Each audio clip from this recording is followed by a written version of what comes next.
आज दिनांक 10 मे रोज शुक्रवार सर्व भारतीयांना परशुराम जयंतीच्या निमित्तानं हार्दिक शुभेच्छा। 10 अवतारापैकी भगवंताचे अवतार झाले, त्यापैकी 6वा अवतार ज्यांचं नाव परशुराम आहे त्यांच्या जयंती आहे।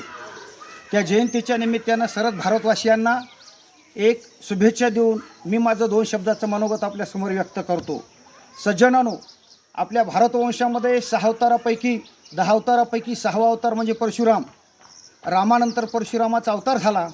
त्या अवताराचं कारण आहे की जगामध्ये दुष्ट नष्ट पापी चांडाळ असे काही दुष्ट जन्माला आले, त्यापैकी 1000 हातांचा एक राजा ज्याचं नाव सहस्रार्जुन आहे।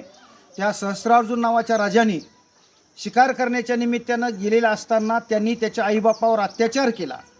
सहस्रार्जुन नावाच्या राजाने ज्यांच्या घरी त्या रेणुकेला म्हणतो की आई मला भूक लागली जीव घाल, जिच्या घरी जेवण केलं पुरणपोळीचा स्वयंपाक खाला आणि तिच्याच घरी म्हणू लागला की एवढं आम्हाला सुंदर स्वयंपाक कुठून मिळाला, म्हणून कामधेनू नावाच्या गायीची तिने अशा पद्धतीची माहिती दिली। त्या कामधेनू करता राजा सहस्रार्जुन युद्ध केलं।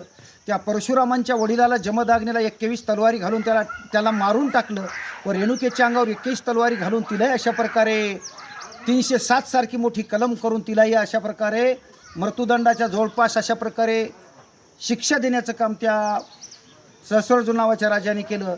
त्या परशुरामांना हाक त्या रेणुकेनं मारली। घायाळ झालेली आई आपल्या मुलाच्या धावा करते, त्यावेळेला तो परशुराम विद्याभ्यास करण्याकरता गेलेला कैलासामध्ये गणपतीनं फरश नावाची कुऱ्हाड दिली आणि त्या भगवान शंकराने धनुष्य दिलं आणि त्या फरश नावाच्या कुऱ्हाडीने त्या परशुरामाने त्या सहस्रार्जुन नावाच्या राजाचे 1000 हात तोडले व मुंडकं उडवलं व शाने 100 पोरं मारली।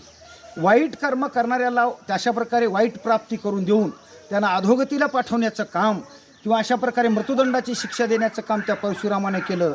आणि असे जे माजलेले मस्त हत्ती आहेत, माजलेले जे काही मस्त राज्य आहेत, अशा लोकांना दंड देण्याकरता त्या परशुरामाने 21 वेळा प्रथिनी क्षत्रिय करून या ठिकाणी जे काही अधर्म करणाऱ्या लोकांना शिक्षा देऊन स्वराज्य स्थापन करून या ठिकाणी सर्व लोकांना आपलं क्षत्रिय वंश या ठिकाणी परशुरामाने जगामध्ये प्रसिद्ध केलं।